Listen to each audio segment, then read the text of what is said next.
Week 2 of the college football season is upon us. Welcome into the PFI College Football Show. Michael McQuaid, Dara Carter, Conal Diggin, as we look ahead to, well, what is the week 1 of NFL? Well, it's college football started a few weeks ago. I mean, you wearing Dara? You wearing a Notre Dame jacket? Don't ask where I got this merchandise from. It's paid an awful lot of money, hard earned, cash for it. Definitely wasn't mad about the Aviva Stadium. Well, that's a good intro to the show, and I fully support your statement. It's funny because, Conal, not to jump on that game 2 weeks ago now, but was walking around Belfast a few days ago, and you're talking nearly a week and a half on, and there's still Americans walking around, in Belfast. What's going on? I had friends working down in Dingle, and he said they'd come in, and he asked me, it's like, do they not have any other gear other than Notre Dame gear? Because they're still wearing it. So I guess if we were going to watch Ireland in the World Cup, we'd go and we'd wear our Ireland jerseys. But please God, they'll be in the next one, and we'll get to go and wear them. Were you even alive the last time Ireland got to the World Cup? Is that even a question? No, neither of us were. Wow, boys, I'm old. Talking about old, let's move on with the current affiliate home field. I still haven't sent these boys their shirts, but I'm actually wearing one. Sorry, boys. 15% off. Use code Ireland at Home Field Apparel. The link is in the bio. Now, lads, I will send you the shirts. Can I just thank everyone that used that code week 1? I mean, wow. I'm not going into detail on that, but it was nuts. So, thank you. These boys might actually get to New Orleans for the CFP playoff. We'll see. And lads, your jerseys are literally sitting here, so I feel bad, but let me just get over this NFL weekend and we will sort it out. Look, I have to say, Dar, we'll just jump off. We'll start each week with an element from each, sort of the last week. I feel like the obvious one is Colorado, which I know one of you boys will talk about, but it's funny because whenever, I didn't know LSU head coach Brian Kelly had his own show called the Brian Kelly Show. Oh, yeah. And a few days ago, he said, I think we're in a really good position. In fact, we're going to go beat the heck out of Florida State. Obviously, they don't. And you see Jordan Travis, 342 yards, 4 touchdowns. Keon Coleman gets 3 touchdowns. And Brian Kelly says, this is a total failure from a coach's standpoint and from a player standpoint. We have to obviously address and we have to own it. It's just mad because obviously LSU were ranked higher going into the season. But I guess as an Irish college football fan, if FSU keep this up, it's going to be harder and harder to get a ticket next year into Dublin. Dara, what was your prime time moment of week 1? Well, I think we'll save the best for last for Mr. Diggin over there. We'll leave Neon, and them boys for him. But I think for me, I'd probably just go with the Pac-12 in general. They went undefeated they are the only conference that actually sticks true to their name. There are 12 teams in the Pac-12. They went 12-0 in week 1. The only conference to do that in, I don't know, it must have been 10 years to open the season 12-0. And for what's been notoriously known as the weakest of the Power 5 conferences, and a conference that's probably more than likely isn't going to exist next year, that's a real statement on what a way to go out. It's going to be a really, really good division this year. In particular, I would highlight Oregon State, who are unbelievably probably going to be kicked out of the Power 5, one of only 2 teams that are not going to make a Power 5 conference next year. They're currently ranked. They had an unbelievable game at the weekend. Their quarterback is DJ Uiagalelei, that famous Clemson quarterback who's transferred over there. He seems to have found his footing there, and they could be in for a really big season. One team that could be in for a really big season is the team that Dara's about to talk about. Dara, I met Jason Bell on Sunday outside the hotel in Belfast, and I was wearing one of those home field buff shirts, and the first thing he said to me wasn't hello. He was like, man, what about Sanders, man? That was awesome. That was awesome. I think that was a great game. And the thing is, him saying, what about Sanders, man? He could be talking about any of the 3 of them that are there. He could be talking about Dion. He could be talking about Shiloh or Shador, because all of them had an amazing week. And I mean, Dion gets his first win as head coach of the Buffs. Then Shador sets the passing record for a Colorado Buffaloes quarterback, and he had, I believe, 5 touchdowns on the game. And then Shiloh Sanders, he's a safety, I believe, or a linebacker, one of the 2. He had the most tackles in the game as well. And then that doesn't even get on to the man of the moment, the guy who, I've been talking about him the whole time. It's not like an out there pick to be talking about him, but absolutely amazing Travis Hunter. I said he was going to play offense and defense.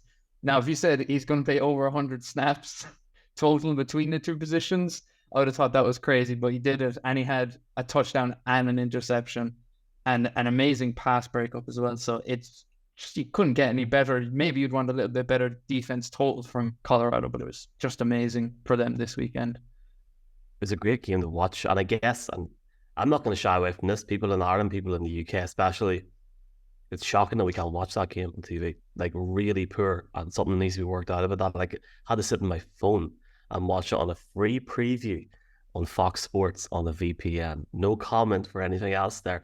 A wee tip I will give, hopefully this doesn't raise any alarm flags, but YouTube is a great place for live streams for college sports. It's a lot of it. You think of going to, I mean, it's a YouTube, so you're not going to get any viruses written off it. So that's the way to go. You'll just look up the team and live, and it should come up for you.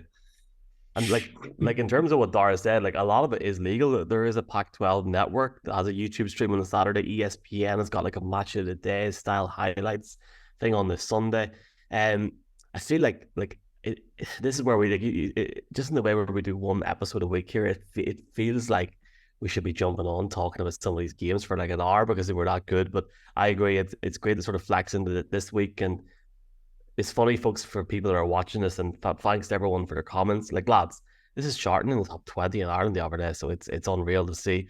We really appreciate the support. But for people listening to this, like, these two lads were literally watching as many games as they could, sending the memes in to a WhatsApp group. And boys, I'm sorry I haven't started the whole meme talk yet, but I feel we'll get a segment next week. But let's jump onto this Nebraska Colorado game, because our sponsor 88 with the NFL coverage has got the Buffaloes now. Suddenly, the Buffs are sitting at -3.5 on the handicap spread. And you're looking at a team where, like, Sanders is talking the other day, Coach Prime's talking the other day about how even players that are in his own locker room didn't believe, and now they suddenly believe, and they're telling they believe.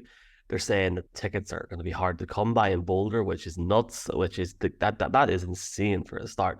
But you got Matt Rhule in Nebraska.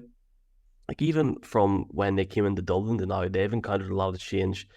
They lost to Minnesota, I think 13-10, but they had a decent defense performance there when you conceding 13 points. They really missed out on a number of different opportunities offensively. But for Colorado, the atmosphere here on Saturday, 5 o'clock Irish time kickoff, is going to be electric. And I feel like every episode until they lose a game is going to be, let's talk about Coach Prime in Colorado. But if they were to go to Boulder now and win, Dara, on Saturday, it just opens up. I know they've got, I think, is it UCLA and someone else in a row? There's a whole talk here in a bit, but you know what? Throw it out there. How many games are they going to win this season? Well, that's a tough one I mean, based it off one game, I mean, the hype train is just, it's off the rails at the minute. I mean, talk about the story of the week one and the story of the season so far. No one had this game circled for week 2, Nebraska and Colorado, considering especially that Nebraska just lost last week to Minnesota. I think that even adds an even more interesting dynamic into this game, as now Nebraska are coming in as underdogs. Now, Nebraska are 2-14 in one-score games over the last 3 seasons, which is an unbelievable stat. They've lost 14 of their last 16 close games. That is whatever the word for clutch is. That is what Nebraska are. They're bottlers, really, you can put it like that. So obviously coming in as 3-point underdogs doesn't exactly play to their favor there. But look, this is a game where I think we do have to temper the Colorado expectations the tiniest bit. Nebraska are still a Big Ten team who are going to play good defense. It's a good defense versus a great offense. So that's really where this game hinges. The other side of the ball, anything can really happen there. So really, really looking forward to this one. As far as a win total goes, Michael, the range is just unbelievable at this point. I think you're looking at least 6 wins this season, just based off the beating TCU, and they look great. I don't know what the ceiling is, or even if there's a ceiling in this team. I love it. I love it. And Dar, like for people listening to this, Dar is obviously a Broncos fan. Like I'm a Broncos fan as well. So yeah, like to pick a college team is the Buffs, but I was watching Pitt at the weekend for at least a quarter, Dar, and I'll say no more. It's funny, Dar, because it's funny, Connell. Sorry. Oh my god, Yeah, you said it's Dara happened again. before, so I just It's happened again. Like Connell, seriously, man. Like Dara's face perk up like every single time. Connell, I'm so sorry, sir. Like maybe by week 3, well, I don't know. Like it's just my old age. But Connell, seriously, mate, as a Broncos fan, like it's ironic that it's minimum $500 to get into Folsom Field on Saturday, and it's cheaper to get into the Broncos home opener against the Raiders on Sunday. What a time to be alive for a football fan in Colorado.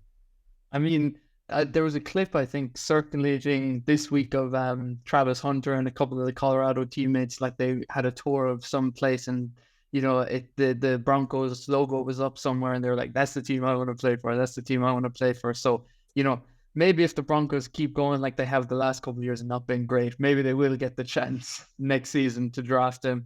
But I'd rather us, I guess, be good than have Travis Hunter. But yeah, this is a really interesting game. Like it's really interesting because you have basically this team who put up a bunch of points but conceded a bunch of points in Colorado this week. But then you have Nebraska who couldn't do anything offensively but did still manage to stay in the game because they were good defensively. Now, whether that's because they were good defensively or Minnesota are kind of at their same level defensively is the same kind of argument you could have. But yeah, this would be a game that Matt Rule, I think, will have underwritten on his schedule and be like, look, last week we weren't good enough, but this week, we need to shut up everyone who's talking about this Colorado team and then make us the new Colorado and everyone start talking about us. Because, I guess the whole thing with Matt Rule as well is his teams usually, don't have the best first season, but he kind of can't really be afforded that same luxury at Nebraska simply because it's much bigger than the previous teams he's coached. Absolutely, and lads, I look forward to getting your names right in the next segment. In terms of the next segment, Notre Dame can't play this week because they're missing a jacket.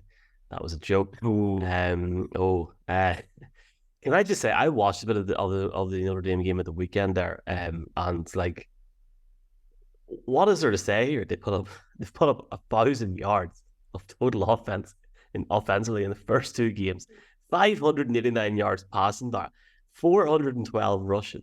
North Carolina State, their defensive performance was good last year. They held teams to 19.2 points per game last year, but they're going to have to find a way to stop this. But I cannot see how we don't have a situation again on Saturday where Hartman's being benched midway through the third quarter because they put up 20, 30, 35 points. And obviously tests are going to come for Notre Dame, but it feels like they're just on a roll until they get that big sort of matchup. But going into NC State this weekend, first away game of the season, if you don't count Dublin.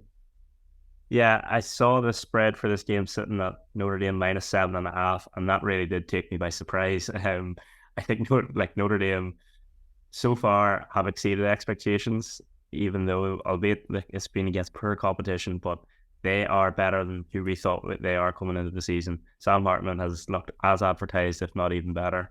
It's a battle of 2 super senior quarterbacks here. You've got Hartman on the Notre Dame side and Brennan Armstrong on the NC State side.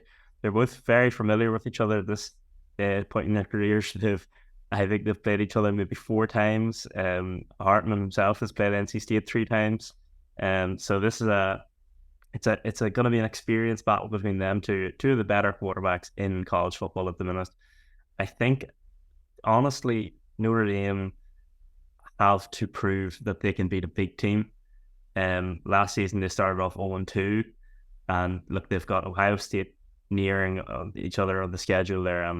It's come to the point where we need to see Notre Dame beat one of these top teams to really, really say, okay, this team is a contender this year and not just another of the plethora of New Year's 6 borderline teams ranging from maybe 7th to 15th in the rankings. Yeah, and Connell, like as Dara said there, Notre Dame have got Ohio State in 2 weeks after this, to NC State this weekend, Central Michigan next weekend, and Ohio State in 3 weeks' time. It's going to be a big test for them, but I guess they got to go over the hump this weekend first. Yeah, and I think I think actually in our preview that we did, that people should definitely go and watch because it was a lot of work put into that.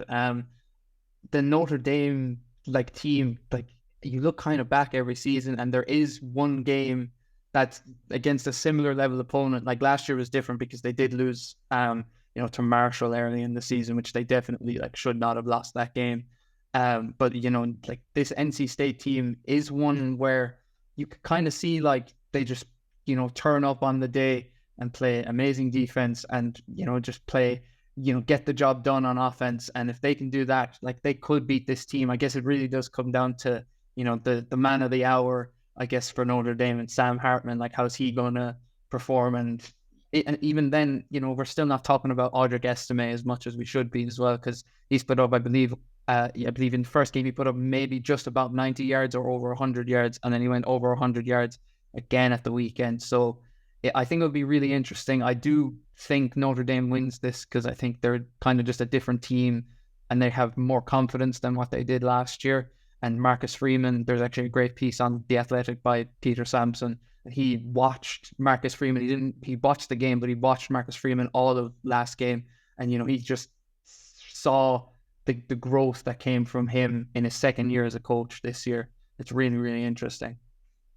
You could even see it on TV when they were like 30 odd points up, and there was a review. And obviously, you're going to be into it as a head coach, but I've never seen as much energy, Dara, at certain moments with him. He seems so locked in, even at times when the game's completely put to bed. Like, yeah, he's obviously got that refound focus. I think he's been one of the more disrespected coaches. I saw rankings that had him as like a tier 5 and tier 6 coach in college football last year. I think that's a wee bit ridiculous considering what he's managed to achieve at Cincinnati and at Notre Dame. He's I rate him highly. He's obviously got an awful lot of years to come. He's one of the youngest coaches in the sport. But yeah, really good to see that upward growth now coming into year 2 under his head coach. Yes, sir. So they put up 42 points in Dublin, 56 last week in their home opener. Can I just point out that Sam Hartman in this game threw for 194 yards, and he threw for 200 in the first half in the Navy game. So he threw for less yards in, I believe he played about 3 quarters, or he got pulled early anyway in this game, but he threw for less yards in a half than he did in this game, which is like, that's just insane. That was my like sort of toy to like go, okay, Michael, put on. I think Michigan was on, or not Michigan. It was Wisconsin was on against Buffalo on the dodgy Fire Stick, so I turned it off. Never thought Hartman was turned off, but even at that. But yeah, they got Ohio State 21st September, and then they've got in terms of ranked teams, USC, Clemson. That could be 3 conference champions there in Ohio State, USC, and Clemson. I think it's really interesting if they beat Ohio State. See, they're a team that needs a tough schedule because they don't have the benefit of the championship game last week. They basically need to go undefeated, and they need to beat all these good teams to have a shot at the playoff. It's just the position they're in. If they do lose a game, they basically need to play well enough in that game to where you kind of can't deny them the spot at that point. Dara, do we go with Alabama's access? Do you feel like surely? Yeah, okay. So in a week 2 of college football, where we hope we can watch half of it somewhere on the television, or as Dara said, on YouTube, some unbelievable matchups. There's no doubt that number 11, the Texas Longhorns, against number 4, Alabama, in Tuscaloosa, a long way from Tralee, boys, is going to be the hell of a game. The Longhorns travel to Tuscaloosa, trying to do something that no team from outside the SEC has done since Louisiana Monroe in 2007, and win a non-conference game on Crimson Tide's home patch, home turf. There's so many ways that we can go into this. I guess first off, can the Texas Longhorns live up to the hype this week? You're looking at all these question marks, but can they go into a stadium full of 100,000 people this weekend? And I'm not saying upset the apple cart, but it's a number 11 ranked team against number 4 ranked team. There shouldn't be too much in it, but it feels it's going to be a really hard game for me to pick anyway. I feel like this is going to be our FSU LSU game this week. Yeah. Try and give our pick. Did any of us get that right last week? I should have I gone with LSU, so no. I think I picked FSU. I'll come back. I'll rein check it. What's your thoughts on this game, Dar? Look, it's what I talked about at the start of the season in our first podcast about this was my storyline of the early season, my storyline of September, really. This is a massive game. I think this is the game where we see what Alabama are. Are they the regenerative machine that they have always been under Saban, where just guys come out of nowhere and replace stars? Like we've got at quarterback Jalen Milroe in place of Bryce Young from last year. He looked phenomenal in week 1. On the other side, a guy, I just want to call up his name here. My apologies. Caleb Downs. He is a freshman safety. He played every snap of their first game. He was named SEC Freshman of the Week. He looks to be like the next in the long line of great Alabama safeties. If you're watching college football with an eye on the draft, it's going to be a long time before this guy's in the NFL. But with these Alabama safeties have a major track record of translating to the NFL. Think Landon Collins, Micah Fitzpatrick. There's any number of examples there. So I'm really, really excited to see what Alabama can do. But on the other side, Texas, Quinn Ewers didn't have the smoothest opening day against Rice last week. He was a little bit rocky at the start, came into it late on. Look, Texas are going for the upset here. I mentioned it in the Week 1 podcast. This is their chance to make a statement. Entering the SEC next year, they're coming into Alabama's house. This could be a massive coup for Texas in what forecast to be a down-ish year for Alabama. There's no better chance for them to win this game than there is this week, man. You mentioned Caleb Downs, Dara O'Connell. What about Kool-Aid McKinstry? Talk about that sort of safety corner combination. Who renames their name to Kool-Aid? Connell. If you walked into your university of choice and said your name was Kool-Aid, what do you think might happen? I don't know. I think I might have to what sport? I'd have to be like really good at Gaelic football to where everyone just has to understand. Just when people call people who are like Patrick, they call them like Podge, or if you're a very popular one in Kerry is like Weeshi. There's Weeshi. Yeah, there's a bunch of people just called Weeshi, and it's just understood that that's their nickname. Weeshi. Yeah. Weeshi. Dara, we're too far north for that. We are too far north for that. He's speaking foreign language. It's mad because for Alabama, Connell, this is, as Dara said, if this is going to be a year where you look at a game like this and you feel like Texas could go in and get the result in terms of 8-8, Alabama's favourites by 7.5 on the spread. Over 18, please gamble aware. Be gamble aware. Over 50, I feel like the over 55.5 is more safe here, just in terms of the general game as a neutral, because I can't call it. Connell, can you entice me into picking one team for this friendly bet that we all have? Well, they played last year, and last year was not.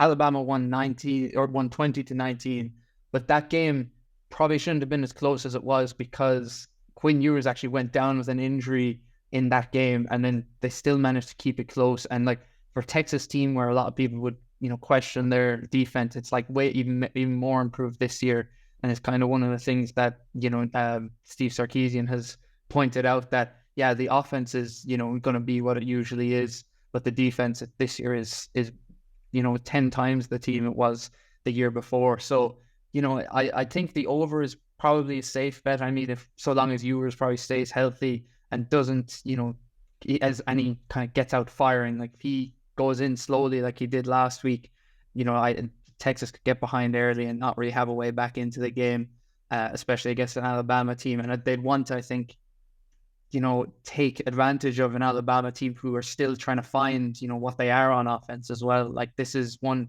where, Jalen Milroe had an absolutely amazing game at the weekend, but, Nick Saban's ruthless. If he has a bad game in this game and the one after, he could be out with starting quarterback. You just never really know.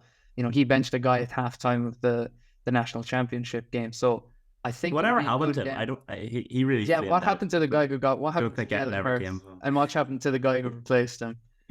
Absolutely crazy stuff. And I think it'll be a close game.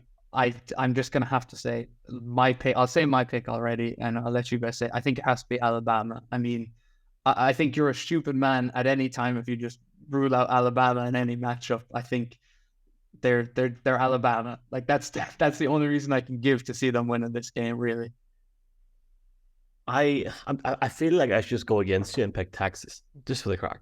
In the sense, right, if I pick Texas, at least we're on different sides here, you know. And like it feels like now is the time, you know. It just feels like why not? Like, why not have it now? If it's going to be asked for the year for Alabama, why can't it happen now? I'm going to take Texas for the sheer crack, but I can't call this. I'll pick the over. But if I had to go on it, I'd go Texas. Texas plus 7.5. I'm joking. Texas minus 2.5. Darn. Minus 2. This was one that going into last week, I probably would have edged towards Alabama, but after seeing the quality of Jalen Milroe last week, albeit again against weaker competition, I feel a wee bit more confident taking Alabama now. Look, it's one that can go either way, but look, it's Alabama. Bryant Denny Stadium was loud last week, and that was for a game against a FCS school. What is it going to be like against Texas in primetime, SEC on CBS? It's made for the atmosphere. It's just everything that's created with college football you will see in this game. And so I'm really looking forward to it personally. I think Alabama will have them, but there's no way Alabama runs away with this, I don't think. I think Texas have too much talent up in the Midnight Sunday morning. So that could be dicey for me. I'm not going to lie. It could be dicey. NFL season starts Sunday. I'm down in Dublin on Sunday night. Everyone's more than welcome. Colin, get you up the road there. Right, come on. We're up in Dublin. Ole Miss Tulane. Tulane? Am I pronouncing Tulane? Yeah. I call it Tulane. yeah. Because I want to, believe me, I know who they are. I love their t-shirts and their merchandise on home field. And I know that they were a great team last year. So more people start crapping on me. I just don't want to pronounce it in the wrong way. They've won 11. They're going up against Ole Miss. The Dart have won 11 of their last 12 games. Go back to last season. In their first game of the season, they had a 20-point win. Michael Pratt, quarterback, had 4 times as many touchdown passes as he had incompletions.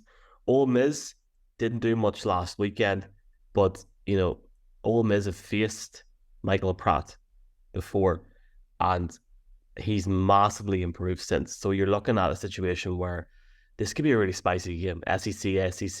We're saying that again on the show. Let's just try and build that up. Let's see what happens. Who have you got?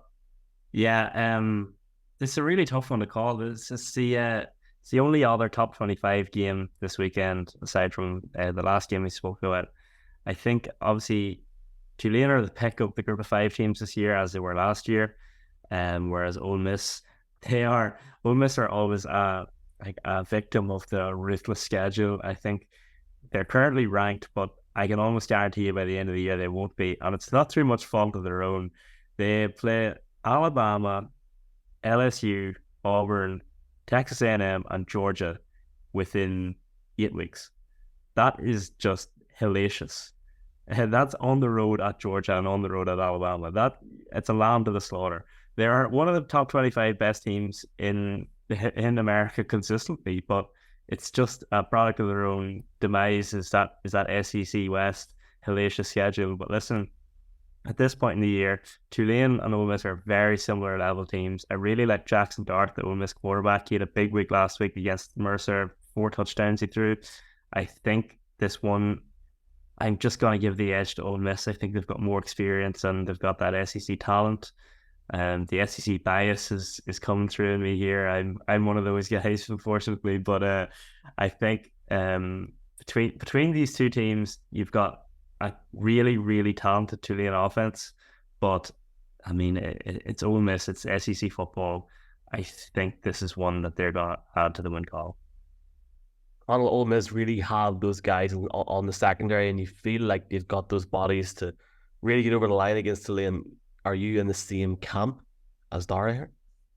I think I am, and I think this is really just more of a thing of like, it's an SEC team against a Tulane team. Like, even, you know, coming into this, like, just the level of talent, you know, player for player is more than likely fairly in Ole Miss's favor. Like Michael Pratt, you know, the Tulane quarterback, I really like him, but like Jackson Dart is like, you know, the type of guy who people like recruit, like do whatever they can to recruit. And you know, he was a transfer last year and had a decent year last year. And it's going to be a tighter game, I think, than people think it will be. But I think it will be a high scoring game. I think, you know, both of these teams have amazing offenses. Michael Pratt actually last week has had the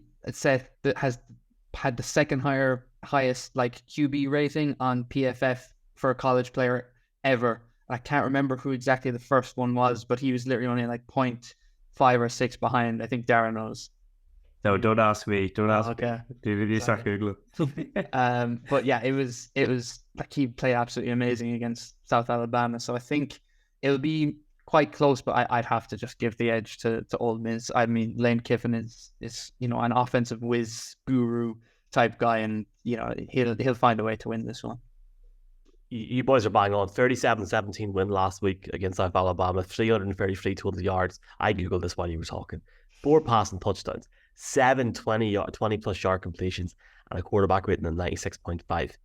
Unreal. If you literally type in on X, I can't say Twitter anymore, Michael Pratt, his highlights, the fact that they can run as well, granted, in terms of who he's playing, but boys, unreal. He's in his sixth year. Like, he knows what he's doing. Like, he's a veteran quarterback in this college football game. Like, he's an old man like myself. Like last week, a couple of games that we haven't, like obviously a few games I haven't talked about. UNLV and Michigan. Michigan looked fine last week. He looked 100%, boys. That's, I mean, justice for Jim Harbaugh. Yeah, justice for Jim Harbaugh. Silence for Jim Harbaugh, because the play at the start of the game, like was it the 4 formation? Was it? Oh, shit, yeah, like. Oh, rest in peace, Jim Harbaugh. He's never coming back. But like, seriously, like you think the week has been and gone, like the way they're going on. Like, he'll be back in what, 2 weeks? Texas A&M, who are ranked 23rd at Miami. I guess best of the rest. Illinois, Kansas is on Friday. Oregon and Texas Tech, Utah, Baylor, Iowa, Iowa State. Oh, we should have talked. That's a good one. That was great. Just missed the cut. If you want to watch like high scoring football, do not watch this game. Yeah. If you want to see Iowa is the worst offensive team ever. I'm definitely watching it then, boys. Stanford at USC, Arizona at MIS, SIS, SIPPI State, Oklahoma State at Arizona State, and Cincinnati at Pittsburgh. If we forgot about your college, there's 50 million of them. We apologize if we I mean, I have to give these two props for making the topic. 10, and then we're done. Yeah, I mean, like, you got Jordanstown against NUIG. Yeah, imagine that. Be a crack. We should start like that sort of league going there, and we'll start college football, and that would be good fun. Boys, have you any final words on this week? I'm just excited to get a bit more football. It felt like last weekend was just like when a family member came home for the first time for years from like Australia or something. Football was back. It gave you that warm, fuzzy feeling. We've got college football this weekend. The NFL is on this weekend. We've got an absolute plethora of NFL content on this podcast feed, and also on the college football feed this week. If you're listening on the college football feed, please keep listening, review, share, like, because these boys are going up the charts, boys. You were above certain outlets last week in Ireland, such as Barstool. So, very interesting. Any bold predictions of the week? I'm going to come out and say, I think Colorado win by over 13.5 points against Nebraska. I think they absolutely smashed them. It is a big one. You actually, Dar, you look disgusted with that. Is that a... Well, I tweeted out earlier that I think Baker Mayfield will lead the NFC in passing yards, so I'm disgusted by no hot takes at the minute, because it's going to happen. But moving on, just sticking on scores for college football. Bold takes for this week, I don't have many. Vanderbilt might get their construction finished at their stadium. That's a bold take. Iowa might get their scoreboard fixed. There's a lot of things go on in college football. It's just a beautiful sport in terms of you never know what's going to hit you every week. So that's what I'm looking forward to. Literally every week I watch college football. It's just the weird and wacky and wonderful different quirks that you see game in and game out. That's just our WhatsApp chat. Who was the university who forgot their jersey the last day? Yeah, a D2 university were playing away to Air Force showed up without any uniforms that had to wear the Air Force away jerseys. My prediction is that they remember their jerseys. Yeah, that's a good one. They'll be playing at home, and then they'll find out they actually left them back at finally arrived. if you want your own jersey, code Ireland at Home Field Apparel. Maybe I'll send it to you boys this week. Code Ireland, Home Field Apparel. Thank you very much, lads, for everything. If Jordan Love makes it against Chicago on Sunday, maybe Dara will be back for week 3 in his Notre Dame hat and jacket. And Conal, we appreciate you checking in from some blurry place on the west coast of Ireland. So appreciate you boys. Appreciate everybody listening as well, folks. PFI College Football Show. We'll be back for week 3 next week on Thursday, maybe. See you then. Cheers, folks.